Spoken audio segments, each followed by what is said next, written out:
ভালোবাসা এক প্রকার বিষাক্ত শৈবাল, যা অতি নিবিড়ে বক্ষ পাঁজর দখল করে অন্তরাত্মায় অদৃশ্য যখন সৃষ্টি করে, ধীরে ধীরে ঘা বাড়ায়, পরিশেষে মরণ ব্যাধি ক্যান্সারের ন্যায় জীবনটা পচিয়ে গলিয়ে খাক করে দেয়। এই ভালোবাসার মধ্যে যারা মজেছে তারাই নিঃশেষ হয়েছে, ঠকতে ঠকতে নিজেকে উজাড় করেছে ধ্বংসলীলায়। প্রতিটা প্রেম কাব্যেই থাকে বিতৃষ্ণা, কেউ ঠকে যায় তো কেউ আবার সুনিপুণ পরিকল্পনার মাধ্যমে ঠকিয়ে পার পেয়ে যায়। আজ আপনার পাগলামোতে আমি মাতোয়ারা হব, প্রেমে মজবো, ভালোবাসবো, তারপর বিয়ে করবো, রাইট? হুম, এটাই তো প্রেমের ভবিষ্যৎ। এরপর এরপর কি এমন গ্যারান্টি আছে যে আপনি আমাকে ছেড়ে যাবেন না বা অন্য কারো মোহে পড়বেন না? কোনো গ্যারান্টি নেই। এখন হয়তো আপনি আমাকে জড়িয়ে ধরে বলতে পারেন আমি তোমাকে ভালোবাসি, কারণ তাই কখনো ছেড়ে যাব না। বিশ্বাস করো আমাকে, আমি সবার মতো নই। বাট বাট বাট এসব শুনতে চাই না আমি, কারণ এসব গাঁজাখড়ি কথাবার্তা আমি একদমই বিশ্বাস করি না। ভালোবাসা কথাটা শুধু বানানের ক্ষেত্রেই ভ আকার ভা আর ল আর লো ভালো, এই ভালো ব্যতীত বাকি সবই মরীচিকা। যেখানে আমি ভালোবাসাকেই ভালোবাসি না, সেখানে আপনাকে ভালোবাসার তো প্রশ্নই আসে না। মিস্টার আদ্রিয়ান কালচার, আমার থেকে দূরে থাকুন। টিচারের মতোই থাকুন। আমার কখন কি লাগবে, কিসে মরবো, কিসে বাঁচবো, সবটা দেখার জন্য আমি নিজে আছি। আমার পাপ্পা আছেন। That's enough for me. Got it? বলেই হাতে থাকা গ্লাসের পানিটা আদ্রিয়ানের মুখে ছুঁড়ে মারল অর্পণা। পরপর টেবিলের উপরে থাকা খাবারটা এক প্রকার দূরে সরিয়ে মেন দরজার দিকে পা বাড়ালো। আদ্রিয়ান শুধু চেয়ে চেয়ে দেখল মেয়েটার কাণ্ড। এই মেয়েটা এত জেদি, এত জেদি। এর জেদ দেখলে মাঝে মধ্যে আদ্রিয়ানের ভয় হয়। তার ভবিষ্যৎ বাচ্চাগুলো যদি তাদের মায়ের মতো হয়, তাহলে তার ভাগ্যে সপ্তাহের 7 দিনই শনির দশা নাচবে। নিজের ভবিষ্যৎ নিয়ে বড্ড চিহ্নিত সে। বাচ্চাগুলো তাদের মায়ের মতো না হলেই হলো। আদ্রিয়ান একবার করে সামনে থাকা ছেলে মেয়েদের দিকে তাকালো। এগুলো তারই স্টুডেন্ট, এমনকি ওই জেদি অহংকারী রমণীটিও তারই স্টুডেন্ট। এই যে সে তার এতগুলো স্টুডেন্টের সামনে এতটা অপমানিত হলো, সেটা সে গায়েই মাখল না। মেখেও কী লাভ? ওই পাষাণী তো আর তার রাগ ভাঙাতে আসবে না। কিছু হলেই খালি একই ডায়লগ দেবে, আমি ভালোবাসায় বিশ্বাস করি না। আদ্রিয়ান মনে মনে অভিশাপ দিল। একদিন তুমিও প্রেমে পড়বে মেয়ে, একদম কোমর ভেঙে পড়বে। তখন তোমার এই অহংকার বেলুনের মতো হাওয়া হয়ে যাবে, দেখে নিও। মনে মনে অভিশাপ দেওয়া শেষ হলে পকেট থেকে রুমাল বের করে মুখটা মুছে নিল। ভাগ্যিস গ্লাস ভর্তি পানি ছিল না, তাহলে এই পানিতে তার আজকের গোসলটা করাই হয়ে যেত। মুখ মুছে চিরাচরিত প্রফেসর লুকে ফিরে এলো আদ্রিয়ান। সামনে থাকা 4 জন ছেলে মেয়েদের দিকে তাকিয়ে গম্ভীর কণ্ঠে বলল, স্টুডেন্ট, তোমরা দাঁড়িয়ে আছো কেন? খাবার কন্টিনিউ করো। স্যারের আদেশ পেয়ে বসে পড়ল 4 জন। এতগুলো খাবার তো আর নষ্ট করা যায় না। আদ্রিয়ান ক্যাশ কাউন্টারে গিয়ে 8 নং টেবিলের বিল পে করে সবার থেকে বিদায় নিয়ে রেস্টুরেন্টের বাইরে বের হলো। শখের হেলমেটটা ভেঙে চুরে মাটিতে গড়াগড়ি খেতে দেখে তপ্ত শ্বাস ফেলল আদ্রিয়ান। যাওয়ার আগে ঠিকই তার হেলমেটটা গুঁড়ো গুঁড়ো করে গিয়েছে। বজ্জাত মেয়ে একটা। হেলমেটটা হাতে তুলে রাস্তার ওই পাশের পুকুরে ছুঁড়ে মারল আদ্রিয়ান। পরপর বাইকে উঠে স্টার্ট দিল। উদ্দেশ্য পাষাণ মানবীকে খুঁজে বের করা। এই পাগল একবার যেহেতু খেপেছে, আগামী 3-4 ঘন্টা বাড়ি ফিরবে বলে মনে হয় না। তাই আপাতত তাকেই এই মেয়ের পেছন পেছন টহল দিতে হবে। মাঝারি স্পিডে বাইক ছুটছে রমনার রোড ধরে। গায়ের লং শার্টটা বাতাসের সাথে থপথপ শব্দ তুলছে। লম্বা চুলগুলো গাড়া দিয়ে আটকানো থাকলেও ছোট ছোট চুলগুলো চোখে মুখে বাড়ি খাচ্ছে। সন্ধ্যার পরপর এদিকটায় প্রচুর গাড়ি থাকে। এই ব্যাপারটা প্রচণ্ড রকমের বিরক্ত লাগে অর্পণার। শান্তিমতো বাইক রাইড করতে না পারলে মনের খায়েশ মেটে না। তার উপর কিছুক্ষণ আগে ঘটা রেস্টুরেন্টের ঘটনার জন্য মাথায় অদম্য রাগ চেপে আছে। ওই প্রফেসরটাকে মাঝে মধ্যে অর্পণার কাছে পাগল মনে হয়। এত অপমান করে, তারপরও তার হ্যাংলামো কবে না। কি আছে অর্পণার মাঝে? যাই থাকুক না কেন, এভাবে হ্যাংলামো করে কি প্রমাণ করতে চায়? সে অর্পণাকে ভালোবাসে। এই নিমো হারামের বংশধরদের আবার ভালোবাসা! এই ভালোবাসার উপর থুতু ছুঁড়ে অর্পণা। মাথায় ধপধপ করা রাগটা কিছুতেই কমছে না। এই তো ঘণ্টাখানিক আগে রাতে ডিনার করতে 4 বন্ধুকে নিয়ে রেস্টুরেন্টে ঢুকেছিল অর্পণা। উদ্দেশ্য তাদের সাথে 2-3 ঘন্টা আড্ডা দিয়ে তারপর বাড়ি ফেরা। এমনিতেও সে তেমন একটা বাড়িতে থাকে না, থাকবেই বা কার সাথে? পাপা ছাড়া তো আর কেউ নেই তার। পাপাও এখন অন্য ডিস্ট্রিক্টে। অগত্যাই একাকিত্ব কাটাতে বন্ধুবান্ধব নিয়ে রেস্টুরেন্টে ঢোকা, সবার ইচ্ছে মতো খাবার অর্ডার করে প্রতিবারের ন্যায় আড্ডায় মেতেছিল 5 জন। মিনিট 25 পেরোতে ওয়েটার খাবার নিয়ে এলো, সহসাই খাওয়া শুরু করলো তারা। খাওয়ার এক পর্যায়ে হুট করেই ভীষণ পায়, পরপর কাশতে লাগলো অর্পণা। বন্ধু বান্ধবদের মাঝে একজন পানি দিতে নিবে, তখনই সেটা ছো মেরে নিয়ে নিল কেউ একজন। এক হাতে জড়িয়ে ধরে আগলে নিল অর্পণাকে। পানিটা মুখের কাছে ধরে পিঠে আলতো চাপড় দিতে লাগলো। এক পর্যায়ে অর্পণার মনে হলো তাকে বুঝি তার পাপাই আগলে রেখেছে। তবে যখন বুঝলো তাকে আগলে রাখা মানুষটা তার পাপ্পা নয়, বরং সবচেয়ে অসহ্যকর ব্যক্তি আদ্রিয়ান কাইসার, তখনই ফুঁসে উঠল অর্পণা, ধমকের স্বরে বলল, এই আপনি এখানে কি করছেন আর আমাকে এভাবে কেন ধরলেন? কোন সাহসে? হ্যাঁ, সাহস তো আমার বরাবরই বেশি, জানে মা। যাই হোক, এই ঝাল খাবারটা কেন খাচ্ছিলে তুমি? জ্ঞান বুদ্ধি সব লোপ পেয়েছে? রাতে জ্বর এলে কে দেখবে? কেমন বন্ধু বান্ধব তোমরা? ওতে ঝাল খেতে পারে না এটা তোমরা জানো না? আটকামনি কেন? ইরা মাথা নত করে বলল, সরি স্যার, বাট অর্পণা অনেক জেদি, মানা করলেও কথা শুনতে চায় না। আদ্রিয়ান রাগী চোখে অর্পণার দিকে তাকালো। অর্পণা তার থেকেও অধিক চক্ষু গরম করে তাকিয়ে বলল, আমি যা খুশি খেলাম, তাতে আপনার কি? অধিকার, অতিরিক্ত অধিকার দেখাচ্ছেন। বিষয়টা আমার একদমই পছন্দ হচ্ছে না। আর একবার আমার বিষয় না গলাতে আসলে আপনার নাক নয় বরং গলাটা আলাদা করে দেবো। দূরে হাঁটেন। বলে হালকা ধাক্কায় আদ্রিয়ানকে নিজের থেকে দূরে সরিয়ে দিল। আদ্রিয়ান চোখে মুখে অসহায়তা ফুটিয়ে বলল, অপর্ণা, অর্পণা, তুমি কি আমায় কোনোদিন বুঝবে না? আমার ভালোবাসা কি বরাবরের মতো জোকস বলে উড়িয়ে দিবে? অন্যের করা ভুলের শাস্তি আমায় কেন দিচ্ছ? আমি কি করেছি বলো? আদ্রিয়ানের আবেগপ্রবণ কথাগুলো জ্বালা ধরিয়ে দিল অর্পণার সর্বাঙ্গে। এসব গাঁজাখুরি কথাবার্তা তার হজম হয় না। অগত্যাই মনের ভেতরে থাকা চাপা রাগটা আদ্রিয়ানের মুখের উপর পানি ছোড়ার মাধ্যমে প্রকাশ করল। হঠাৎ পাশাপাশি বাইক রাইডের শব্দ হতেই পাশ ফিরে তাকালো অর্পণা। সেই চিরাচরিত ব্ল্যাক স্যুট পরা ব্ল্যাক বাইকের মালিক। আল্লাহ এই লোকটাকে এত স্যাঁচড়া বানাইলো কেন ভেবে পায় না অর্পণা। সে আদ্রিয়ানের দিকে নজর দিল না। রাস্তা ফাঁকা পেয়ে স্পিড বাড়ালো। আদ্রিয়ানও সমান তালে স্পিড বাড়ালো। দুজন পাশাপাশি। অর্পণার মনোযোগ না পেয়ে আদ্রিয়ান শীষ বাজালো।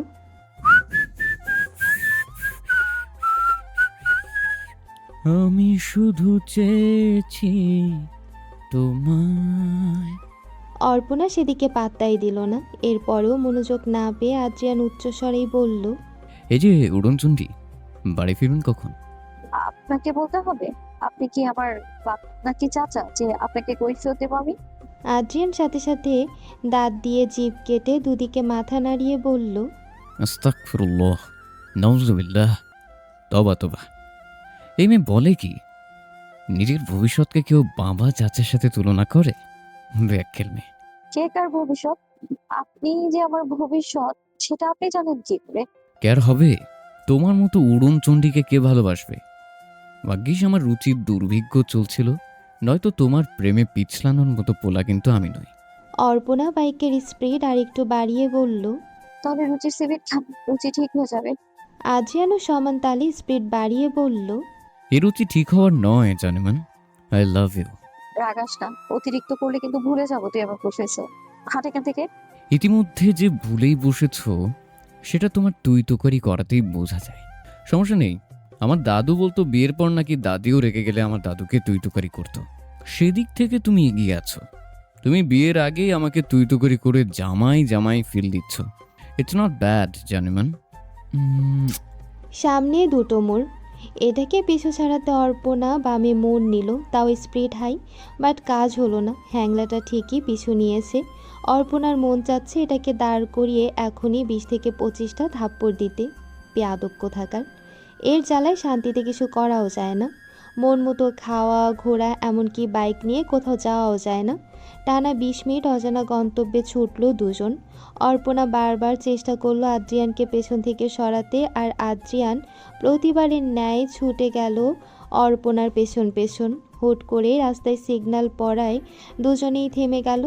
দুজনের কারোরই মাথায় হেলমেট নেই। সামনে ট্রাফিক পুলিশ দাঁড়িয়ে। এইবার একটা কেস না খেলেই নয়। বিষয়টাতে আদ্রিয়ান চিহ্নিত থাকলেও অর্পণা নির্বিকারভাবে দাঁড়িয়ে আছে। যদিও ওই আদ্রিয়ান কায়সারের জন্য অর্পণার জীবনেও চিন্তা হয় না, তবে অর্পণাকে নিয়ে আদ্রিয়ানের চিন্তার অভাব নেই। আদ্রিয়ান আর অর্পণা পাশাপাশি থাকায় আদ্রিয়ান সহজেই কাত হয়ে অর্পণার কাছাকাছি পৌঁছাতে পেরেছে। তাদের মধ্যকার দূরত্ব এক হাতের মতো হবে। আদ্রিয়ান মাথা কাত করে চাপা স্বরে বলল, টেনশন নিও না জানো, তোমার ফিউচার আছে না। আমি থাকতে তোমায় কেউ কিচ্ছু বলতে পারবে না। প্রয়োজনে তোমার হয়ে আমি ফাইন দিব। তোমার বকাটাও না হয় আমি হজম করে নিব। তুমি শুধু দিন শেষে একটু ভালোবাসা দিও যেন আমার বদ হজম না হয়। অর্পণা দাঁতে দাঁত চাপল। এই হ্যাংলার সব কিছুতেই ভালোবাসা লাগবে। এত ভালোবাসা করলে দিবে না রাস্তা থেকে একটা পাগল ধরে বিয়ে করিয়ে। তখন বুঝিস বিয়ে, বউ আর ভালোবাসা কী জিনিস। মিনিট 2 পেরোতেই সিগন্যাল সরে গেল, বাট ওদের যেতে দেওয়া হলো না। দুটো ট্রাফিক পুলিশ এগিয়ে এলো তাদের দিকে।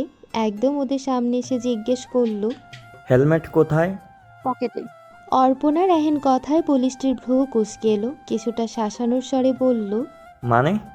অধৈর্য অর্পণা বাইকের চাবি ঘুরিয়ে বাইক স্টার্ট দিয়ে বলল, মানে আবার কি? হেলমেট পকেটের ভেতর রেখে আপনাদেরকে সার্কাস দেখাতে এসেছি। দেখছেন সাথে হেলমেট নেই, তবু আবার জিজ্ঞেস করছেন কেন? কত টাকা ঘুষ দিতে হবে বলে দিন। আমার এত ফালতু বকবক করার সময় নেই। অর্পণার সোজাসাপটা কথাটা হজম হলো না পুলিশটির। সে চাপা ক্ষোভ দেখিয়ে বলল, এই মেয়ে পুলিশের সাথে বেয়াদবি করা হচ্ছে, সাহস তো কম না? এখানে বেয়াদবি কি আর বলতে পারল না অর্পণা। আদ্রিয়ান যত্রতত্র এসে অর্পণার মুখ চেপে ধরল। পরপর পুলিশের দিকে অসহায় দৃষ্টিতে তাকিয়ে বলল, স্যার, মেয়ে মানুষ, তারটা একটু কাটা, কিছু মনে করবেন না। এরপর থেকে আমরা আর এরকম হেলমেট ছাড়া বের হব না। যথেষ্ট সতর্ক হব। কত টাকা ফাইন দিতে হবে বলুন, আমি দিচ্ছি। অর্পণা মুখের উপর থেকে হাত সরাতে চাইলে আদ্রিয়ান আর একটু শক্ত করে ধরল। অর্পণা এক প্রকার তেজরা নজরে তাকিয়ে আদ্রিয়ানকে শাসালো। ওদের কাণ্ড দেখে পুলিশটি বলল, এটা কে হয় আপনার? আদ্রিয়ান এক প্রকার লাজুক হাসার ভান করে বলল, কেয়ার হবে? আমার একমাত্র বউ।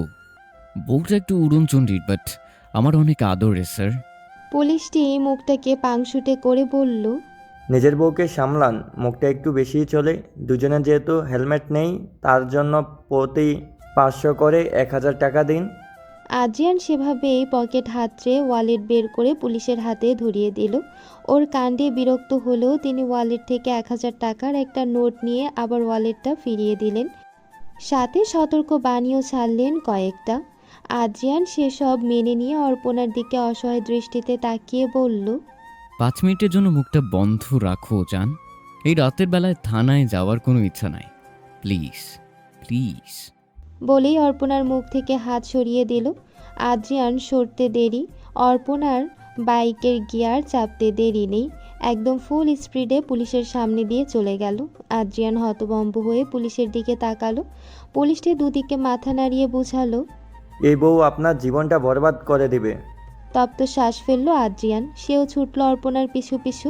তার জীবনটা সত্যি বরবাদ করে দিচ্ছে মেয়েটা। যদিও মেয়েটা তার বউ না, তবে ভবিষ্যতে হবে ইনশাল্লাহ। কিছু পথ যেতেই আবারও সামনে দুটো মোড় পেল। এখন সে কোনটাতে যাবে ভেবে পাচ্ছে না। কোনটাতে গেলে অর্পণাকে পাবে। এই মোড়ে মোটামুটি লোক সমাগম রয়েছে, তাই আদ্রিয়ান ভাবল কাউকে জিজ্ঞেস করবে। একটু আগে বাইকটা কোন মোড়ে গিয়েছে। আদ্রিয়ান যখন নজর বুলিয়ে মানুষ খুঁজতে ব্যস্ত, তখনই নজর আটকালো সামনাসামনি থাকা ফুচকা স্টলটায়। সাথে সাথে মাথায় এক চিন্তার আবির্ভাব ঘটল। ডান হাতের তর্জনী আঙ্গুল তুলে কপাল ঘষে আওড়ালো, অর্পণা, ওদের দেখেনি তো? সুনিপুণ আঙ্গুলে গিটারের তারে টুংটাং সুর তুলছে এক রমণী। গিটারধারী রমণীর পরনে লুজ ট্রাউজার ও ওভারসাইজ টি শার্ট। লম্বা কেশরাশি অবাধে ছড়িয়ে রয়েছে পিঠ জুড়ে। সামনের ছোট ছোট চুলগুলো নির্বিকারভাবে ঢেকে রয়েছে তার লালিত চোখ জোড়া। অন্য ঘরগুলো ড্রিম লাইটে কমলা, খয়েরি আর গোলাপি আভা ছড়িয়ে পড়লেও এই মাঝারি সাইজের ঘরটা ডুবে আছে ডার্ক বাদামি আলোয়, গভীরতায়। যেন অন্ধকারের ভেতর আরেক অন্ধকারকে নিঃশব্দে পুষে রাখার প্রচেষ্টা। সময়টা তখন রাত 2টা 25।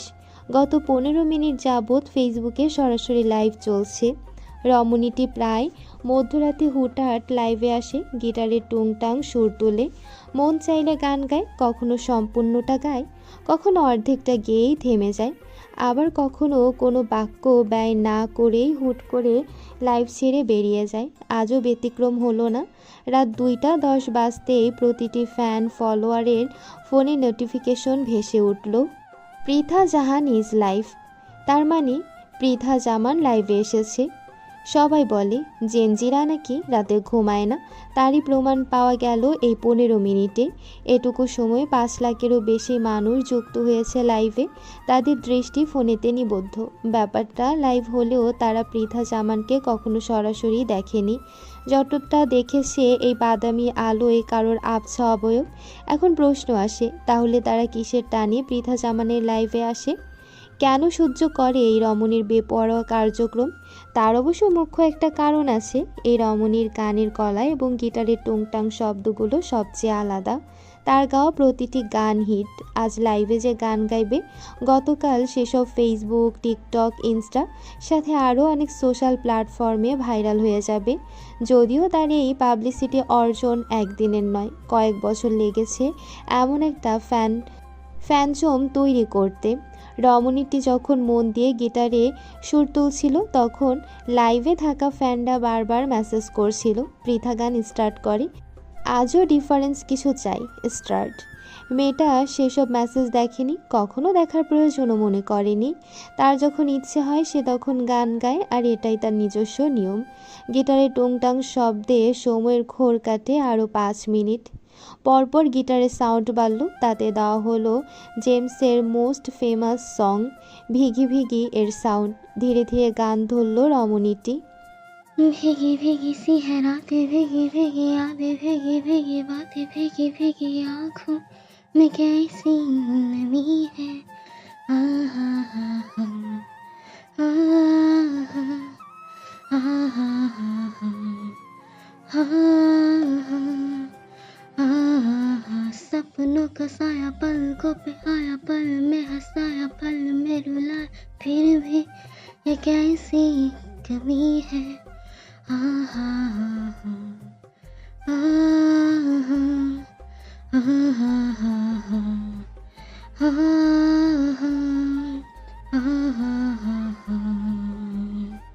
ভেবে দেখেছো কি তারাও কত আলোক বর্ষ দূরে, তারও দূরে তুমি আর আমি যাই ক্রমে সরে সরে।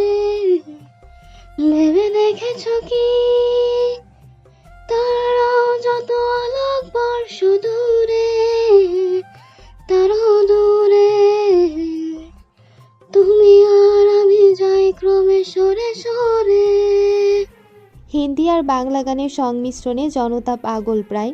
সকলে এই মেসেজের মাধ্যমে অ্যাপ্রিসিয়েট করছে, wow, like a best song and you are my best singer for ever.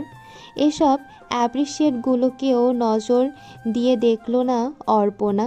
তার কাছে এসব নতুন কিছুই না। গান গাইতে গাইতে হুট করেই মনোস্পটে কারোর চেহারা ভাসতেই গানের মাঝখানে থেমে গেল অর্পণা। কোনো বাক্য ব্যয় ব্যথিত এক লহমায় মোবাইলটা মেঝেতে ছুঁড়ে মারল। একটাবারও ভাবল না তার ফ্যানজমের কথা। তার এই উগ্র আচরণে ফ্যানরা কতটুকু বিরক্ত হবে তাও ভাবল না। মূলত তার শান্তি লাগছে না, কোথাও শান্তি নেই। এই গান গেয়েও আজ মনকে শান্ত করতে পারছে না। সে তো ওই মহিলাকে ঘৃণা করে, তাহলে তাকে দেখে তার কেন কষ্ট হবে, কেন অস্থির হবে প্রাণটা? নিজের উপর রাগ হচ্ছে অর্পণার, আর সেই রাগ মেটাতে হাতের কাছে যা পেল তাই দেয়ালে ছুঁড়ে মারল। এই জীবনটা তার বিরক্ত লাগে, জাস্ট বিরক্ত। খুব করে চায় এই জীবন থেকে মুক্তি নিতে, সারা জীবনের মতো এই ধরনীর মায়া ত্যাগ করতে, কিন্তু পাপ্পার জন্য পারে না। তার যেমন পাপ্পা ছাড়া কেউ নেই, তেমন পাপ্পারও তো অর্পণা ছাড়া কেউ নেই। হাতের কাছে এক প্রকার যা পেল তাই ছুঁড়ে মারল দেয়ালে। সেই দেয়ালে ওই মহিলার ছবি ভেসে উঠছে, যা অর্পণার অস্বস্তি আরও 10 গুণ করে তুলছে। যেই ওয়ালে ওই পাষণ্ড বেইমান মহিলার ছবি ভাসবে, ওই দেয়ালটাকে ক্ষতবিক্ষত করে দিবে সে। অর্পণা যখন ভাঙচুর করতে ব্যস্ত তখন দরজার ওপাশ থেকে ধাক্কার শব্দ ধেয়ে এলো, সাথে এক কাতর পুরুষালী কণ্ঠস্বর। জানেন, প্লিজ ওপেন দ্য ডোর। কেন পাগলামি করছো? কেন অন্যের শাস্তি আমাকে দিচ্ছ বলো? খোলো না দরজাটা প্লিজ। এভাবে নিজের সাথে সাথে আমাকেও কষ্ট দিও না। আদ্রিয়ানের কাতর বাণী অর্পণার যন্ত্রণা আরও দ্বিগুণ বাড়িয়ে দিচ্ছে। এই ছেলেটা তো ওই মহিলারই বংশধর, বিশ্বাসঘাতকের বংশধর। বিশ্বাসঘাতকরা সবসময় বিশ্বাসঘাতকই হয়। তাই এই ছেলের অহেতুক নাটকে বিশ্বাস করবে না অর্পণা। প্রয়োজনে আজীবন একা কাটিয়ে দিবে, তাও এদের মতো পাপীদের ভালোবাসবে না, কখনোই না। আদ্রিয়ানের কাতর স্বরকে পাত্তা না দিয়ে আবারও ভাঙচুর করছে অর্পণা। ওই নারীর মুখশ্রী যতক্ষণ না চোখের আড়াল হবে ততক্ষণ সে এভাবেই সব তছনছ করে দেবে। ভাঙচুর করতে করতে এক পর্যায়ে নেতিয়ে পড়ল অর্পণা। ডান হাত গিয়ে ঝরঝর করে রক্ত ঝরছে। সে বিছানায় এক কোণায় ক্লান্ত শরীরটা ছেড়ে দিয়ে অস্ফুট স্বরে আওড়ালো, I hate you. I also hate you. দরজার এ প্রান্তে দাঁড়িয়ে ধাক্কাধাক্কি করছে আদ্রিয়ান। তার নিজেকে পাগল পাগল লাগছে। এই মেয়েটা তো অবুঝ কেন? এতটা অবুঝ হতে হয় না। একজন ভালোবেসে বিশ্বাসঘাতকতা করেছে বলে সবাই বিশ্বাসঘাতক নয়। এতক্ষণ ভাঙচুরের শব্দ এলেও এখন ভেতরটা নিস্তব্ধ। এই নিস্তব্ধতাই আদ্রিয়ানের বুকে ঝড় তুলে দিতে সক্ষম।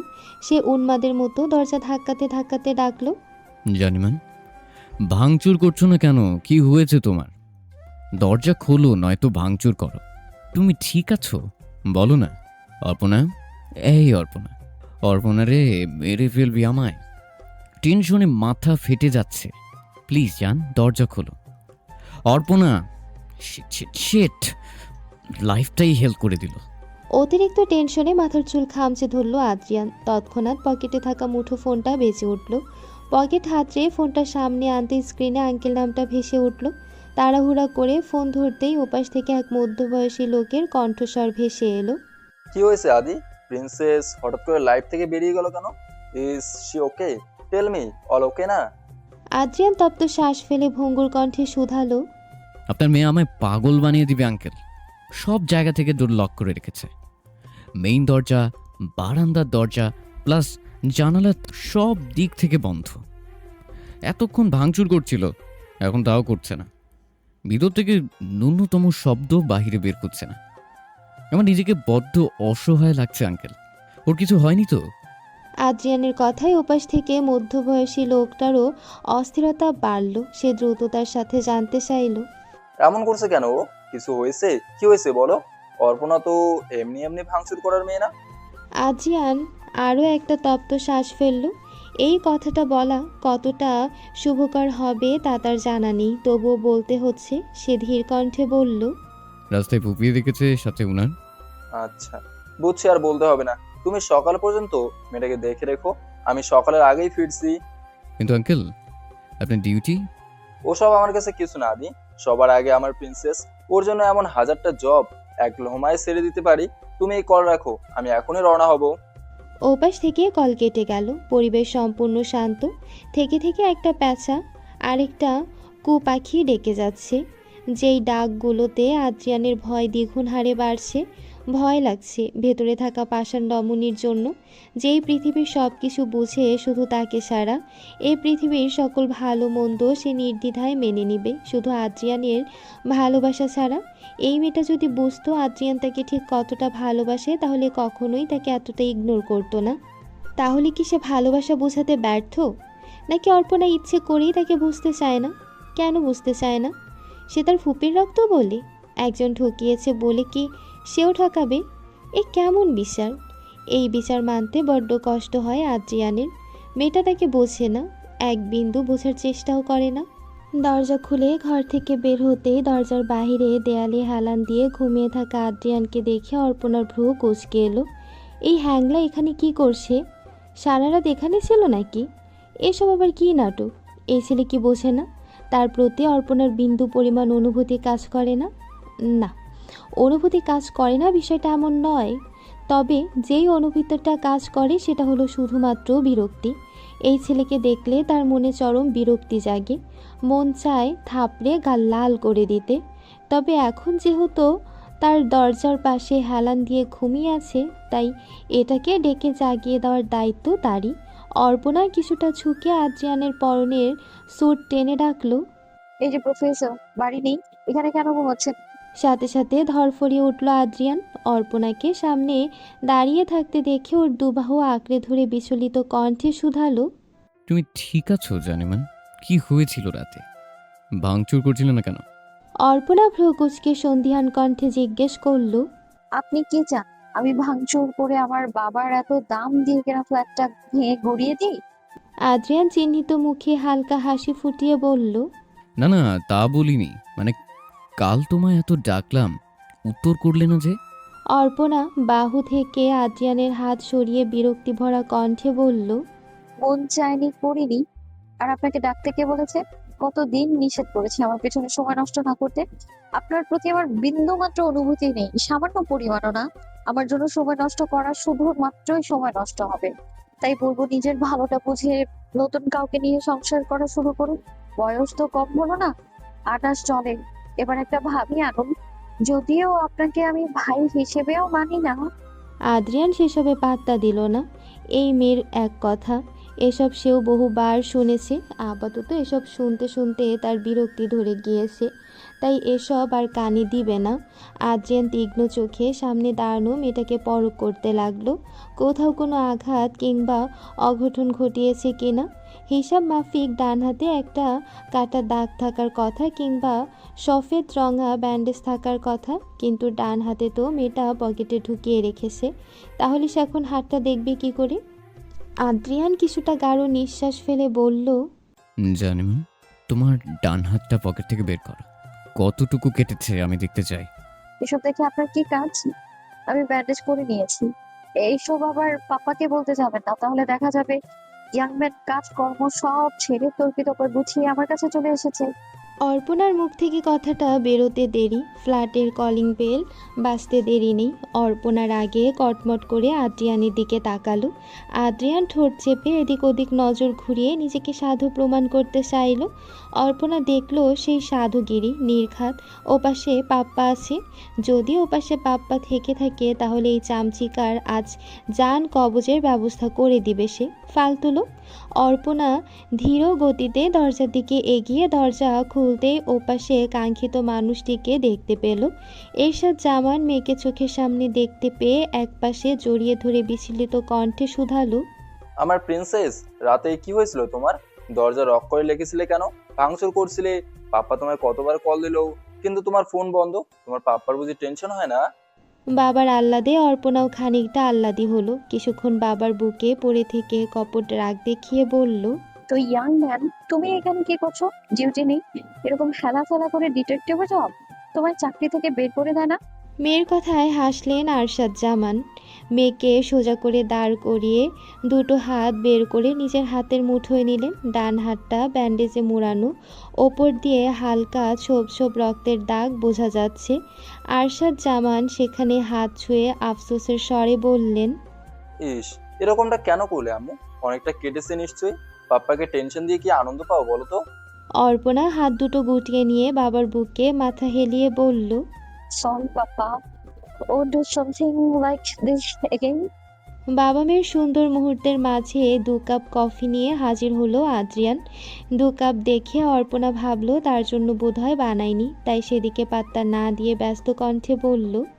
এসেছো যখন বাড়িতে বসে থাকো, তোমার গোয়েন্দাগিরি জাহান্নামে যাক। আমি আপাতত বাড়ি থাকছি না, আজ ইউনিভার্সিটি অ্যাটেন্ড করতেই হবে, ইটস আর্জেন্ট। বলেই রান্নাঘরের দিকে এগোতে নিবে, বাতাসের মতো শো করে ওর সামনে হাজির হলো আদ্রিয়ান। 1 কাপ কফি এগিয়ে দিয়ে বলল। এটা তোমার জন্যই বানিয়েছি। আর হ্যাঁ, আজ তোমার কোথাও যাওয়া হচ্ছে না। আপনার কথায়? তো এবার কার কথায়? অর্পণা কফির কাপটা নিয়ে সোফায় পা ভাঁজ করে বসলো। এটা সে বরাবরই করে। সবাই যেই নিয়মে সোফায় বসে সে সেভাবে বসতে পারে না। মোট কথা, সে ভদ্র লোকদের মতো চলাচল করতে পছন্দ করে না। দুপা ভাঁজ করে ইয়োগা স্টাইলে বসে কফির কাপে ফু দিতে দিতে বলল। পাপা নিজেও যদি আমায় নিষেধ করে, তবুও আমি আজ ইউনিভার্সিটিতে যাচ্ছি। আদ্রিয়ান এগিয়ে এলো, নিজের জন্য বানানো কফির কাপটা হাতে নিয়ে অর্পণার পাশের সোফায় বসে বোঝানোর মতো করেই বলল, জেদ করো না, আজ তো তেমন ইম্পর্ট্যান্ট ক্লাস নেই, তবুও যা নোটস দরকার তা আমি কালেক্ট করে দেব। এই শরীর ইউনিভার্সিটি যেতে হবে না। অর্পণা কফিতে চুমুক দিয়ে মগটা সোফার হাতলে রেখে তর্জনী আঙ্গুল ত্যাগ করে খানিক শাসানো স্বরেই বলল, ইউ অজ্ঞান ক্যান্সার, অতিরিক্ত করছি। নিষেধ করলাম না আমার ব্যাপারে নাক গলাতে না। বাপ্পা, এই উজবুকটাকে নিজের বাড়ি যেতে বলো। অন্যের বাড়িতে এভাবে ছেঁচড়ার মতো পড়ে থাকে কেন? হ্যাঁ, একটু তো লজ্জা থাকা উচিত। আদ্রিয়ান কিছু বলতে নেবে তার আগে আরশাদ জামান আদ্রিয়ানের সাইড নিয়ে মেয়েকে বুঝাতে চাইলেন যেন আজ ভার্সিটিতে না যায়। তবে এই মেয়ে প্রচণ্ড জেদি, যেটা একবার করবে বলে মনে করে সেটা করেই সারে। এই 22 বছরের জীবনে সে কারোর মন মাফিক চলেছে কিনা সন্দেহ। যদিও আজ তার ভার্সিটিতে একটা ইম্পর্টেন্ট কাজ রয়েছে, সেটাও আবার ভিসিট দেওয়া, অমান্য করার চান্স নেই। এই পড়ালেখার ক্ষেত্রেই যা একটু অন্যের কথা শুনে চলতে হয়। পড়ালেখাটা শেষ করে নিক, তারপর সে আকাশে উঠবে। তাকে বেঁধে রাখবে এমন কোনো শক্তি পৃথিবীতে থাকবেই না। তাই সে পাপ্পাকে বোঝানোর চেষ্টা করলো, বাট আরশাদ জামান সেসব মানলেন না। মেয়েকে নিয়ে ঘরে গেলেন। কিছু সময় পেরোতেই বাড়িতে বুয়া আসলো। আদ্রিয়ান বুয়াকে অর্পণার ঘর পরিষ্কার করতে বলে নিজে ব্রেকফাস্ট বানানোর দায়িত্ব নিল। এরকমটা সে প্রায় করে। আরশাদ জামানের পোস্টিং এখানে থাকলেও মাঝে মধ্যেই তদন্তের খাতিরে বিভিন্ন জায়গায় যেতে হয়। যতদিন তিনি বাইরে থাকেন ততদিন অর্পণা এখানে একাই থাকে। মাঝে মধ্যে রাত্রি আর ইরাও এসে থাকে। যখন ওরা তিনজন থাকে তখন বুয়ার পরিবর্তে আদ্রিয়ান রান্না করে দেয়। এতে অবশ্য অর্পণার রাগারাগির শেষ থাকে না, কিন্তু আদ্রিয়ান সেসব কানে তোলার প্রয়োজন মনে করেনি কোনো দিন। ব্রেকফাস্ট শেষ হতেই অর্পণা ভার্সিটির উদ্দেশ্যে রেডি হয়ে ঘর থেকে বের হতেই কাজের বুয়া চেঁচিয়ে বলে উঠল, স্যার, আপাই তো ভার্সিটিতে যাইতাছে, আপনি না মানা করলেন যাইতে? হাওয়ার গতিতে সামনে এসে দাঁড়ালো আদ্রিয়ান। সে নিজেও ভার্সিটিতে যাওয়ার জন্য রেডি। আদ্রিয়ান ওর সামনে দাঁড়িয়ে ভ্রুকুচকে বলল, তোমার নিষেধ করলাম না, ঘরে যাও। সবসময় তেড়ামো ভালো লাগে না। অর্পণা দাঁতে দাঁত চেপে বলল, তোর ভালো লাগা না লাগায় আমার কি এসে যায়? প্রফেসরের মতো থাক, নয়তো এক ঘুষিতে চাপা ফাটিয়ে দেবো। আদ্রিয়ান অর্পণার দিকে কিছুটা এগিয়ে এলো, এক গালে হাত রেখে আদুরে স্বরে বলল, I am not just professor, I am your future and cousin. ফুটশালা। হালকা ধাক্কা দিয়ে বলেই দরজার দিকে পা বাড়াতে নিবে। আরশাদ জামান এসে মেয়েকে আটকে দিলেন। নিজ বাহু ধরে আগলে নিয়ে অর্পণার ঘরের দিকে যেতে যেতে মাথায় হাত বুলিয়ে বললেন, প্রিন্সেস, তোমার হাত ইনজিউড, এই অবস্থায় ভার্সিটি অ্যাটেন্ড করতে হবে না। চলো, পাপা তোমায় ঘুম পাড়িয়ে দিচ্ছে। রাতে নিশ্চয়ই ভালো ঘুম হয়নি। সেই চিরচারিত লুজ ট্রাউজার আর ওভারসাইজ টি শার্ট পরিহিত রমণী। তার মাথায় একটা সাদা কালো রং মিশ্রিত ক্যাপ আর কাঁধে 42 ইঞ্চির একটা গিটার। জীর্ণ শীর্ণ শরীর আর লম্বা চুল না থাকলে তার চলন বলন অনুসারে যে কেউ তাকে ছেলের উপাধিতে ভূষিত করত। ভার্সিটির মেন গেট ক্রস করে ক্যাম্পাসে পা রাখতেই 4 জন ছেলে মেয়ে ছুটে এলো। একদম অর্পণার সামনে দাঁড়িয়ে সবাই হাঁপাতে লাগলো। ওদের এমন অবস্থা দেখে অর্পণা মাথা থেকে ক্যাপটা খুলে ভ্রু নাচিয়ে বলল, হোয়াটসঅ্যাপ ভাগিনারা, কাহিনী কি? সকলে মিল্লা এত হাঁপাহাঁপি করবার লাগছো কিল্লাই? পল্লব অর্পণার মাথায় চাটি মেরে বলল, এসব কি ভাষা বলস মামা? বুঝি না কিছুই, খাঁটি বাংলায় বল। ঢাকা কি বাংলাদেশের বাইরে? ঢাকা ইয়া ভাষা, বাংলা ভাষা বেটা। তোর এক্সের মনের মতোই খাঁটি, বুঝলি? এক্সদের কথা শুনে বেচারা পল্লব মুখখানা হাড়ির মতো করে নিল। রাত্রি পল্লবের কাঁধে হাত রেখে সান্ত্বনা বাণী সুরে বলল, আরে তুই ওর কথায় কান দিস না। তোর এক্সগুলো পাপি হলেও মানুষ ভালো। এই অর্পণা, তোর এত লেট হলো কেন? আর গতকাল এভাবে চলে গেলি কেন? তোকে ছাড়া খেতে আমাদের একটুও ভালো লাগেনি। অর্পণা কাঁধের গিটারটা অরুণের কাঁধে রেখে হাত দুটো টানা দিয়ে আঙ্গুল ফুটাতে ফুটাতে বলল, আর তোরা তো সবই জানিস, ওই প্রফেসরের নাটক দেখতে দেখতে জীবন কয়লা। চল ঘাসের উপর বসি। পাইপে নামতে গিয়ে হাত পায়ে ব্যথা তো হয়ে গিয়েছে। ক্যাম্পাসে যেখানে বড় বড় ঘাস রয়েছে সবাই মিলে সেদিকটায় পা বাড়ালো। ওরা বেশিরভাগ সময় গেট থেকে কিছুটা দূরে ঘাসের উপর বসে আড্ডা দেয়, যেন যে কোনো ফ্রেশার ট্রেশার পেলে টুকটাক র্যাক দিতে পারে। ফার্স্ট ইয়ারদের র্যাক দেওয়ার মতো মজা বোধহয় ঈদের দিনেও পাওয়া যায় না। ইরা অর্পণার পাশাপাশি হেঁটে প্রশ্ন করল, পাইপ বেয়ে নামতে গেলি কেন? কোথাও চুরি টুরি করতে গেছিলি নাকি? আর বলিস না, গতকাল একটু হাতটা কেটে গিয়েছিল, সেই নিয়ে পাপা আমাকে ভার্সিটিতে আসতে দিবে না বলে ঘরবন্দি করে রেখেছে। এটা বলে ও তো পায়ে বেয়ে নামতে হলো আমায়, নয়তো দেখা যাবে তাদের মানে তোদের হেডমাস্টার অফ এই রুমে ডেকে নিয়ে আচ্ছা আচ্ছা সে ঝাড়ছেন আমায়। ভাই ওটা হেডমাস্টার না, ডিপার্টমেন্ট হেড হবে। ওই একই হলো, আমার কাছে গাজর বোঝা মূলাও তা তফাৎ খুঁজে পাই না। ইরা কিছু একটা মনে করার মতো করে বলল, ও আরে হ্যাঁ, মনে পড়েছে। ফার্স্ট ক্লাসে এক সিনিয়র ভাই এসেছিল। তোকে নাকি ভিসি স্যার কি কাজে দায়িত্ব দিয়েছিল। তোকে খুঁজে না পেয়ে বলেছে তুই আসলে যেন থিওরি ক্লাসের পর একবার ডিএস স্যারের অফিস রুমে গিয়ে দেখা করে আসিস। অর্পণা ধপাস করে ঘাসের উপর বসলো, একটা ঘাস ফুল নিয়ে ছিঁড়তে ছিঁড়তে বলল, ইদানিং আমি খুব ভদ্র হয়ে যাচ্ছি, তাই না? সবাই ভালোই হুকুম চালাচ্ছে। এতদিন বেশির বাচ্চা আমার পরিচয় জানতো না। মাস দুয়েক আগে পাপার সাথে বিয়ে খেতে গিয়েছিলাম, সেখানেই ভিসির সাথে দেখা হয়ে যায়। যেই না জানতে পারলো আমি ডিটেকটিভ আরশাদ জামানের মেয়ে, অমনি আমার খোঁজ খবর নেওয়া শুরু। এমন ভাবে কথা বলেন যেন সামনে সপ্তাহে আমি ওনার ছেলের বউ হতে যাচ্ছি। যদিও বিয়ের জন্য প্রস্তাব রেখেছিলেন, পাপা নিজ উদ্যমে নিষেধ করে দিয়েছে। কজ অফ বিরক্তির প্রফেসর, মানে আমার সোকল্ড মামাতো ভাই আদ্রিয়ান কাইসার। পাপা মনে মনে ঠিক করে রেখেছে আমাকে ওনার হাতেই তুলে দেবেন। আমি অবশ্য কিছু বলিনি, আমার কথা হচ্ছে আমি বিয়ে করবো না। সেটা যেই হোক না কেন, ভোটটা বেশি হ্যান্ডসাম ছিল হোক কিংবা বোরিং প্রফেসর, সব আমার কাছে তো একই। যাই হোক, এবার মেইন টপিকে আসি। 2 দিন আগে বিসি আমাকে ডেকে পাঠিয়ে বলল 500 বছর ধরে নাকি লাইব্রেরির বই চেঞ্জ করা হয় না, বই টই সব ছিঁড়ে চৌচির হয়ে পড়ে আছে, তাই সেসব নীলক্ষেত নিয়ে গিয়ে এক্সচেঞ্জ করতে হবে।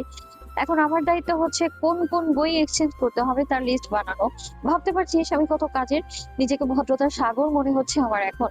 সকলেই ঠোঁট কামড়ে মাথা ঝাঁকালো। সত্যি ইদানিং অর্পণা বেশ ভদ্র হয়ে যাচ্ছে। পল্লব কিছুটা সিরিয়াস ভাবেই বলল, দোস্ত তাহলে তো বদ্ধতার সাগর থেকে আমাদের এক গ্লাস পানি দে, আমরাও খেয়ে বদ্ধ হয়ে যাই।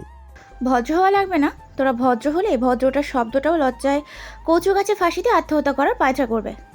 এই মামা, তুই প্যারা খাস না। 5 জন মিলে লিস্ট বানালে সন্ধ্যার আগে কাজ শেষ হয়ে যাবে।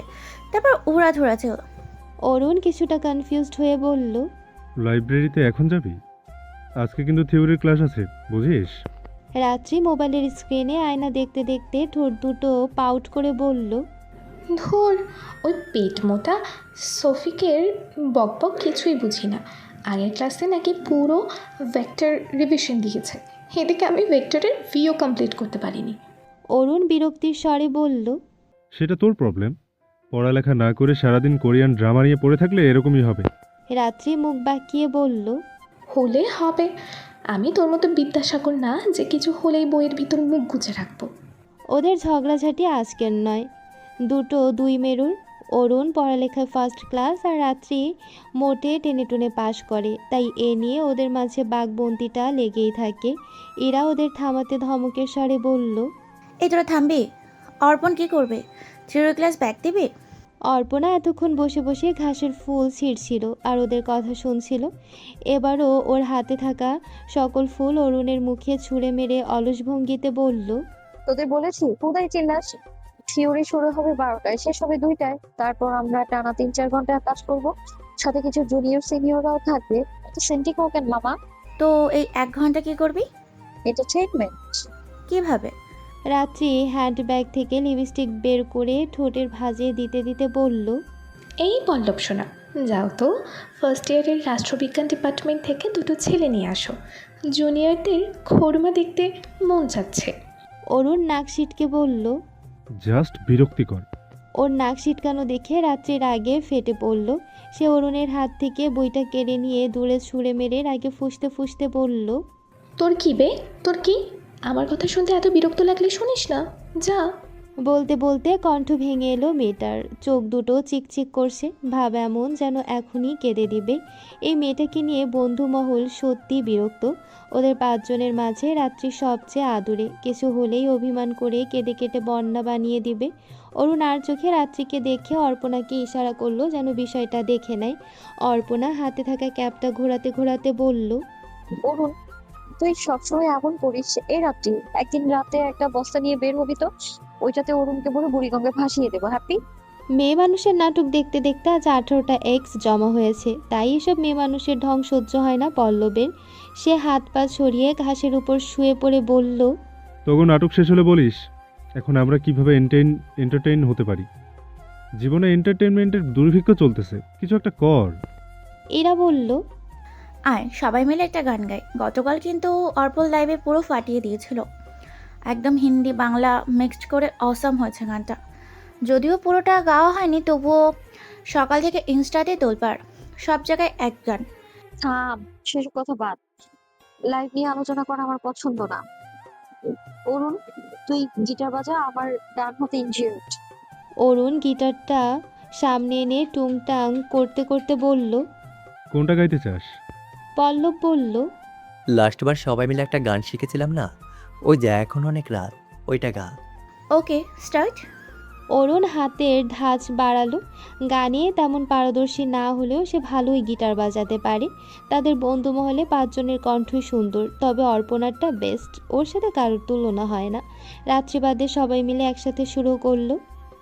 এখন অনেক রাত, তোমার কাঁধে আমার নিঃশ্বাস, আমি বেঁচে আছি তোমার ভালোবাসায়। তুমি ছুঁয়ে দিলে হাত আমার বৃদ্ধ বুকে, তোমার মাথা চেপে ধরে টলছি কেমন নেশায়। রাত্রিকে গাইতে না দেখে ইরা ওর পিঠে গিল বসালো। রাত্রি শ্বাস টেনে ঠোঁট উল্টে গাইলো, কেন যে অসংকোচে বন্ধ গানের কলি পাখার পেটের তালে সোজাসুজি কথা বলি। আমি ভাবতে পারিনি তুমি বুকের ভিতর ফাটছ আমার শরীর জুড়ে তোমার প্রেমের বীজ। আমি থামতে পারিনি তোমার গালের নরম দুঃখ, আমায় দুহাত দিয়ে মুছতে দিও প্লিজ। এখন অনেক রাত, তোমার কাঁধে আমার নিঃশ্বাস, আমি বেঁচে আছি তোমার ভালোবাসায়। ছুঁয়ে দিলে হাত আমার বৃদ্ধ বুকে, তোমার মাথা চেপে ধরে তুলছি কেমন নেশায়। আচ্ছা, এই শফিকাকে এক্সচেঞ্জ করে অনু ম্যামকে নেওয়া যায় না? ভাই বিশ্বাস কর, ওই ভোটকার পর আমি কিছু বুঝি। বলতে বলতে লাইব্রেরির চিপায় থাকা মোটা বইয়ের স্তূপ থেকে একটা বই টান দিতেই ধুলোবালির টোপে কাশতে শুরু করলো রাত্রি। বইটা টেবিলে রেখে নাক মুখ চেপে ধরে হাঁপাতে হাঁপাতে বলল, আল্লাহ মাবুদ, এগুলো কি বই না ময়লার স্তূপ? 500 বছর না, আমার মনে হয় 2000 বছর ধরে কেউ এই তাকের বই ছুঁয়েও দেখেনি। সবই তোদের মতো মূর্খ স্টুডেন্টদের ঢাবিতে চান্স দেওয়ার ফল। তোরা এখানেও শুরু করে দিস না। এই রাত্রি, বোন আমার এদিকে আয়, আমরা শুধু লিস্ট করব, বই নামানোর দায়িত্ব জুনিয়রদের। পল্লব হতাশ কণ্ঠে বলল, যার জন্য আসে সেই তো হাওয়া, অপর্ণ কই। এই সিমরির জন্য যতটা প্যারা খাওয়া লাগে, আমার 18টা এক্স একসাথে মিলেও মনে হয় এত প্যারা দেয়নি। থাক, বাদ দে, বেডি মানুষ। ওদের আলোচনার মাঝে গুনে গুনে 12 জন জুনিয়র ঢুকলো লাইব্রেরিতে। এর মধ্যে একটা জুনিয়রকে দেখে রাত্রি হাঁ করে তাকিয়ে রইল। আরে বাস, পোলাটা তো সেই পুরো কোরিয়ান ড্রামার নায়কদের মতো সুন্দর। হোক না জুনিয়র, একটা চান্স তো নেওয়াই যায়। রাত্রিকে এভাবে তাকাতে দেখে অরুণ ওর মাথায় ঠাস করে একটা থাপ্পড় মেরে বলল, এগুলো তোর জুনিয়র, উল্টাপাল্টা কাজ করলে ভার্সিটি থেকে লাথি দিয়ে বের করে দিব। রাত্রি মাথা ঘুষতে ঘুষতে বলল, ভার্সিটি কি তোর বাপের? সরকারে তোর বাপ লাগে? মুখের ভাষা ঠিক কর, নয়তো আরেকটা খাবি। রাত্রি মুখ বাঁকালো। তখনই একটা সিনিয়রের সাথে কথা বলতে বলতে লাইব্রেরিতে ঢুকলো অর্পণা। সবাইকে দাঁড়িয়ে থাকতে দেখে হাত উছিয়ে হাই দিল। পল্লব বাঁ হাত পেছনে নিয়ে বায়ু দূষণের মতো অঙ্গভঙ্গি করে সে বায়ু হাতের মুঠোয় নিয়ে অর্পণার দিকে ছুঁড়ে মারল। সাথে সাথে ফিক করে হেসে দিল সেখানে উপস্থিত থাকা সকলে। অর্পণা নাক কুঁচকে বিড়বিড় করে বলল, ফাজিলের কারখানা। পরপর সিনিয়রের উদ্দেশ্যে বলল, নিহার ভাই, এখানে 6টা কাগজ আছে। লাইব্রেরির দাগগুলো 6 ভাগে ভাগ করে এক এক ভাগে লিস্ট এক একজনকে করবে। আর জুনিয়র যারা যারা এসেছে তাদের মধ্যে এক একজনের আন্ডারে দুজন দুজন করে কাজ করবে। এবার আমার প্রস্তাব আপনার মন মতো হোক বা না হোক, আমি এভাবেই কাজ করব। আপনার কোনো অভিযোগ থাকলে গুড বাই, আপনি একাই কাজ করুন। নিহার নামক ছেলেটা ভ্রুকুচকে অর্পণার দিকে তাকালো। এই মেয়েটাকে সে ক্যাম্পাসে বহুবার দেখেছে, কেমন ছেলেদের মতো চলাফেরা, পোশাক আশাকও ছেলেদের মতো। তবে মেয়েটা বেশ সুন্দরী, কিন্তু ব্যবহার আর অ্যাটিটিউড জঘন্য। এইভাবে কেউ থ্রেট দিয়ে কথা বলে? প্রস্তাবটা অবশ্য খারাপ না, এমনিতেই সেই এই প্রস্তাব মেনে নিত। এখন যেহেতু এত বড় থ্রেট আসলো, তখন ঝামেলা না করে মেনে নেওয়াই যাক। নিহার মাথা ঝাঁকিয়ে বলল, ওকে, স্টার্ট করো। অর্পণা নির্বিকারভাবে দাঁড়িয়ে হাতে থাকা ক্যাপটা উল্টে পাল্টে দেখতে লাগলো। এভাবেই কাটলো 2 মিনিট। নিহার বাকি 4 জনের দিকে তাকিয়ে দেখলো তারাও তাদের মতো কথা বলায় ব্যস্ত। নিহার অবাক হয়ে জানতে চাইল, কি হলো, সবাই দাঁড়িয়ে আছো কেন? কাজ স্টার্ট করো। অর্পণা শীষ বাজিয়ে গলা খাকারি দিয়ে বলল, আপনার মন চাইলে আপনি করেন, আমাদের যখন মর্জি হবে তখন আমরা কাজ করব। আমাদের উপর হুকুম চলে না কারো। যান, আপনি সামনের দিকটা দেখুন, আমরা 5 জন বাকিগুলো দেখে নিব। বলেই পকেটে হাত গুজে অন্যদিকে তাকিয়ে আবারও শীষ বাজাতে শুরু করলো। নিহার বিরক্তিসূচক দৃষ্টি ফেলে 2 জন জুনিয়র নিয়ে কাজে লেগে পড়ল। সময় গেলে আরও 10 মিনিট। হাত দুটো টান টান দিয়ে একটা জুনিয়রের দিকে তাকিয়ে 1000 টাকার নোট বাড়িয়ে দিয়ে বলল, এই বাবু, যাও তো 5টা স্পিড নিয়ে আসো। তুমি খাবে? থাক, 1000 টাকার যতটা আসে ততটাই নিয়ে আসো। হ্যাঁ, বাবু ডাক শুনে থতমত খেয়ে গেল ছেলেটি। তবুও সিনিয়র আপু দেখে টাকা নিয়ে চুপচাপ বেরিয়ে গেল। অর্পণা সবাইকে ইশারা করতেই যে যার মতো জুনিয়র নিয়ে কাজে লেগে পড়ল। লাইব্রেরির আকার অনেক বিশাল হওয়ায় বইয়ের সংখ্যা অনেক। কম করে হলেও 8-10 বছর ধরে বইগুলো পড়া হচ্ছে। অনেক বই ছিঁড়ে খুলে খুলে গিয়েছে। বড় বড় দার্শনিকদের লেখা বইগুলোর যাচ্ছে তাই অবস্থা। এমনিতে এগুলো কেউ ছুঁয়েও দেখে না, আর ছুঁয়ে দেখেনি বলে ময়লা আবর্জনায় ভরপুর হয়ে রয়েছে। সবাইকে ভালো দিকগুলো দিয়ে অর্পণা একদম পেছনের সাইডের দায়িত্ব নিল। জুনিয়র 2 জন যখন মন দিয়ে বই নামাচ্ছিল, তখন মাঝারি পর্যায়ে বইয়ের তাক থেকে ধাম করে একটা কালো বই পড়ল। বইটা দেখতে কালো, উপরে কিংবা সাইডে কোনো লেখক কিংবা বইয়ের নাম লেখা নেই। যেই ছেলেটি বইটা পেল, সে বইটা অর্পণার দিকে এগিয়ে দিয়ে বলল, আপু, এটা একটু দেখুন। দেখতে বই মনে হচ্ছে না, কোনো লেখক কিংবা বইয়ের নাম লেখা নেই। অর্পণা অলস ভঙ্গিতে বইটা নিল।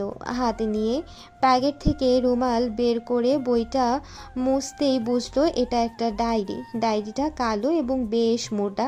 এই ডায়েরি এখন খুব একটা চলে না। 2019-এর দিকে এটার বেশ চল ছিল। অর্পণা ডায়েরিটা ঘুরিয়ে ফিরিয়ে দেখতে পেছনের দিকে একটা 19 সালের ট্যাগ দেখতে পেল। অর্পণা অলস ভঙ্গিতে বইটা নিল। হাতে নিয়ে পকেট থেকে রুমাল বের করে বইটা মুছতেই বুঝলো এটা একটা ডায়েরি। ডায়েরিটা কালো এবং বেশ মোটা। এই ডায়েরির এখন খুব একটা চলে না। 2019 সালের দিকে এটার বেশ চল ছিল। অর্পণা ডায়েরিটা ঘুরিয়ে ফিরিয়ে দেখতেই পেছনের দিকে একটা 19 সালের ট্যাগ দেখতে পেল। তার মানে এটা 19 সালে তৈরি হওয়া ডায়েরি। এত আগের ডায়েরি এখানে কি করছে? দেখে তো মনে হচ্ছে কারোর পার্সোনাল ডায়েরি। অবাধ্য অর্পণার কৌতূহল বাড়ল। ডায়েরিটা খুলে দেখার প্রবল ইচ্ছা জাগলো মনোপুটে। তবে কারো পার্সোনাল কোনো কিছু তার অনুমতি ব্যতীত ওপেন করা অভদ্রতা। কিন্তু তথাকথিত অর্পণা তো ভদ্র নয়, তাহলে এত কার্টিসের কি আছে? সুতরাং সে এটা টুস করে খুলে নিয়ে ঠাস করে পড়ে নিতে পারবে। এতে লোকে তাকে অভদ্র বলার হলে বলুক। অভদ্র ডাক শুনতে তার খারাপ লাগে না। অগত্যা প্রথম পেজ উল্টাতে সেখানে লাভ শেপের একটা কার্ড দেখতে পেল। অর্পণা হুটোপুটির ন্যায় কার্ডটা খুলতে সেখানে একটা লেখা দেখতে পেল, দীপ অ্যাজ পারু। লেখাটা দেখে ভ্রু গুটিয়ে হেসে ফেলল অর্পণা। কোন বলদ জানি দেবদাস উপন্যাস লিখতে গিয়ে দেব পারুর জায়গায় দীপ পারু লিখে রেখেছে। পরপরই হাসা বন্ধ করে ডায়েরির প্রথম পেজে চোখ রাখতেই দেখল সেখানে জল জল করে ভেসে উঠেছে দীপ পারুর প্রেম কথন। তার মানে এটা কোনো টাইপ মিস্টেক নয়, সত্যিকারও প্রেমের কাহিনী। ভেবেই বোরিং হলো অর্পণা। আবারও সেই প্রেম ভালোবাসা? এই পৃথিবীতে কি প্রেম ভালোবাসা ছাড়া আর কিছু নেই? এখন বিরক্তি লাগলো অর্পণা এটা পড়বে। জাস্ট নিজেকে অভদ্র প্রুফ করার জন্য হলেও অন্যের পার্সোনাল ডায়েরি পড়া উচিত। ওর ভাবনার মাঝে জুনিয়রটি বলল, আপু, আমরা কি আরও বই নামাবো? অর্পণা ডায়েরিটা সাইড করে নিজের কাছে রেখে দিয়ে বলল, হ্যাঁ, কন্টিনিউ করো। তাহলে ওই ডায়েরিটা কি করব? ফেলে দিব নাকি রেখে দিব? এটা আপাতত আমার কাছেই থাক। গতকাল এসে লাইব্রেরিয়ানের সাথে কথা বলে ফিরিয়ে দেব। তোমরা তোমাদের কাজ করো। ছেলে দুটো মাথা ঝাঁকিয়ে নিজেদের মতো কাজে লেগে পড়ল। অর্পণাও আগের মতো লিস্ট করার মনোযোগ দিল। তাদের এই বন্ধু মহলে 5 জন 5 গুণে গুণান্বিত। তাদের মধ্যে সবচেয়ে সুন্দরী হচ্ছে রাত্রি। সে তার নামের মতো স্নিগ্ধ এবং কোমল, লম্বায় 5 ফিট 1 হবে। গায়ের রং নারকেলের খোমের মতো ফর্সা, টানা চোখ, চোখা নাক আর গালের দুপাশে হালকা লাল। ঠোঁট দুটো সদ্য ফোটা গোলাপের পাপড়ির ন্যায় কোমল এবং সতেজ।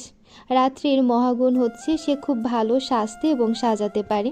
তবে সবার তুলনায় অর্পণার গুণ একটু বেশি। সে গান করা, গিটার বাজানো, photography, sky driving, karate, dance, bike রাইডে বেশ পারদর্শী। সেই সাথে রাত্রির মতো অত সুন্দরী না হলেও তার সৌন্দর্যের খাতায় না রাখলে বোধহয় সৌন্দর্য রাগ করে বসবে। লম্বায় 5 ফিট 1।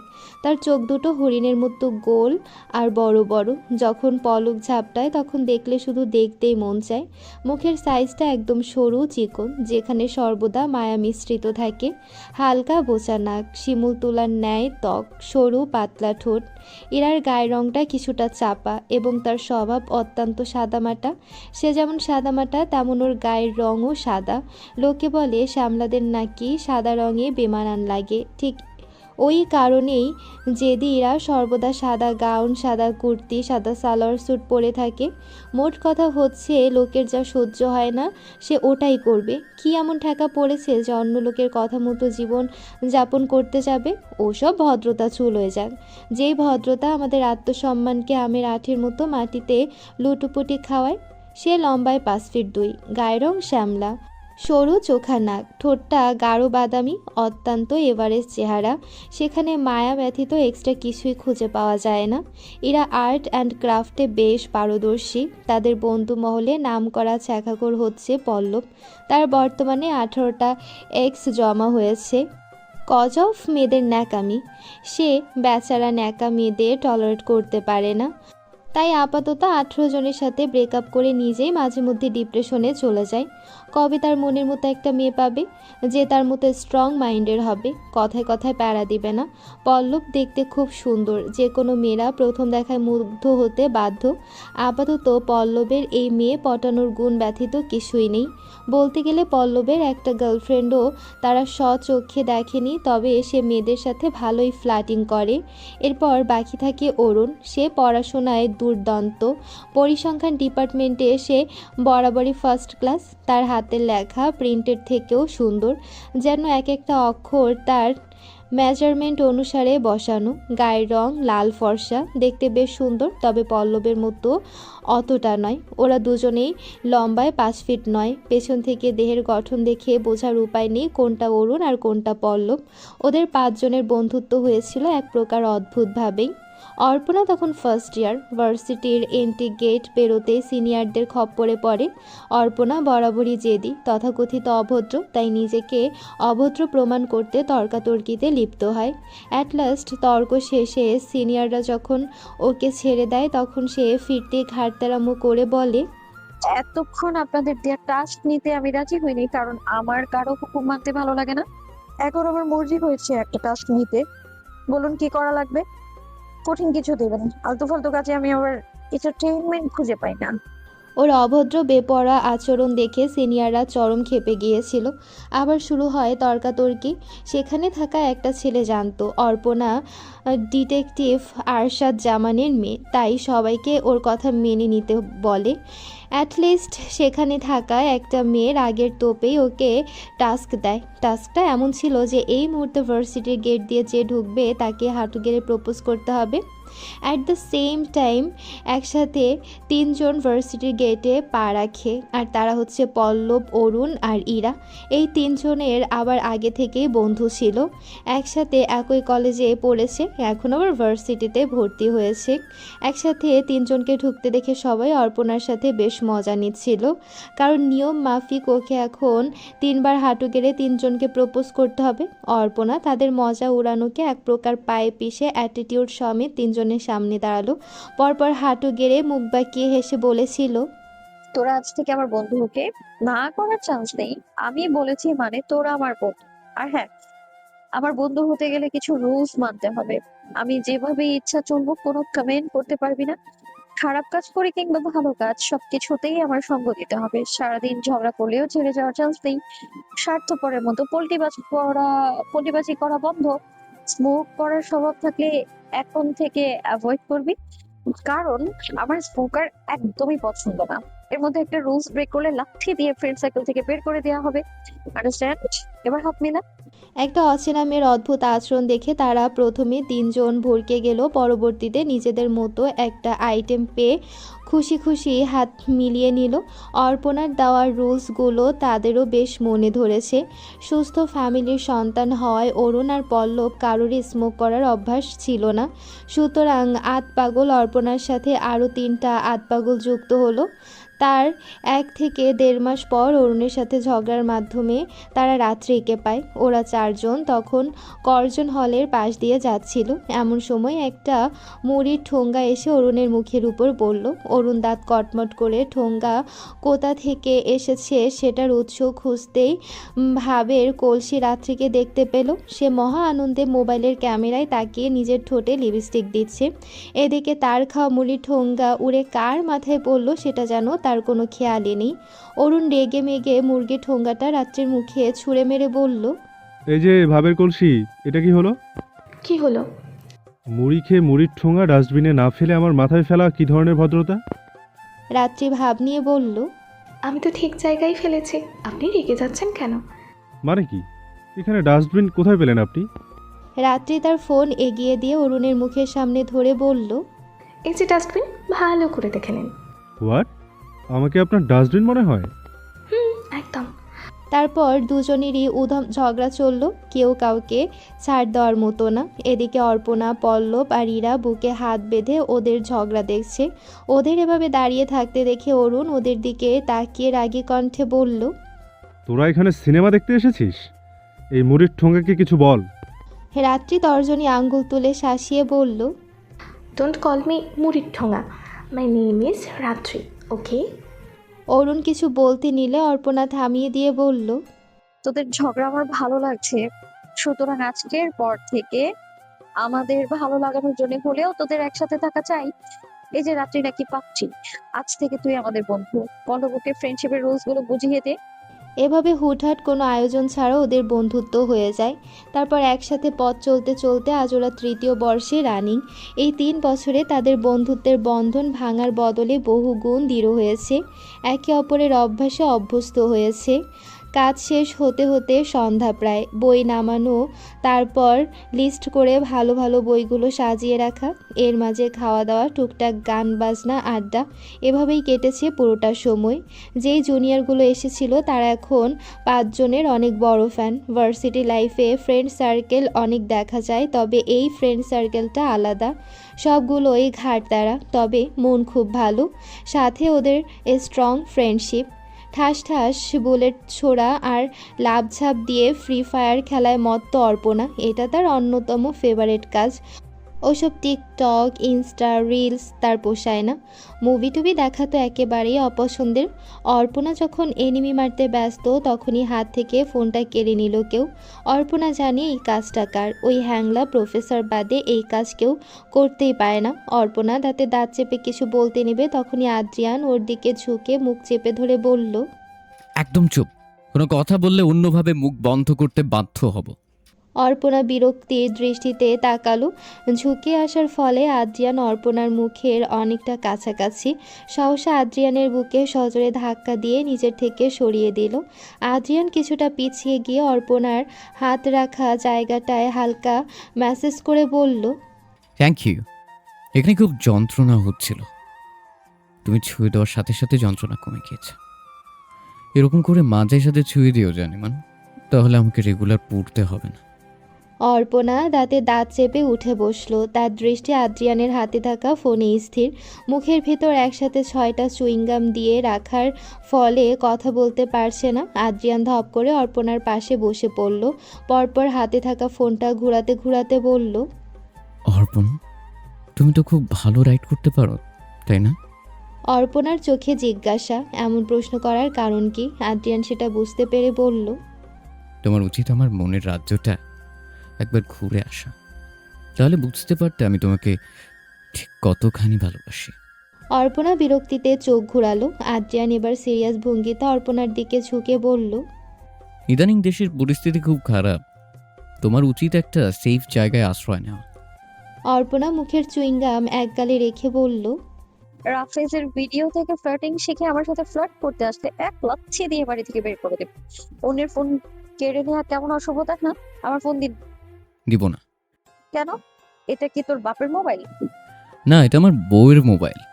বউ, ও বউ, বউ গো, একবার বিয়ে করতে রাজি হয়ে যাও, তাহলে মোবাইল দিয়ে দেব, প্রমিস। এই লোকের প্রতি এমনি বিরক্তির শেষ নেই, এখন মোবাইলের জন্য বিয়ে করার প্রস্তাব দেয়। এই একটা মোবাইল না পেলে কি হবে? তার বাবার টাকার অভাব পড়েছে, এরকম 2-3টে আইফোন প্রতি মাসে কিনতে পারবে আজাইরা ভেবেই আদ্রিয়ানের হাত চেপে ধরল অর্পণা। সাথে সাথে ফোনটা অন্য হাতে নিয়ে পকেটে পুরে নিল আদ্রিয়ান। অর্পণা সেটা দেখে হাসলো, পরপর মিষ্টি করে হেসে বলল, কফি খেতে মন চাইছে, একটু কফি বানিয়ে আনবেন প্লিজ। আদ্রিয়ানের চোখে অবগতা, অর্পণা তার সাথে মিষ্টি করে কথা বলছে। বিষয়টা আকাশের চাঁদ পার থেকে অধিক আনন্দের। আদ্রিয়ান তাড়াহুড়া করে উঠে বলল, তুমি 2 মিনিট অপেক্ষা করো জানিমান, আমি এক্ষুনি আসছি।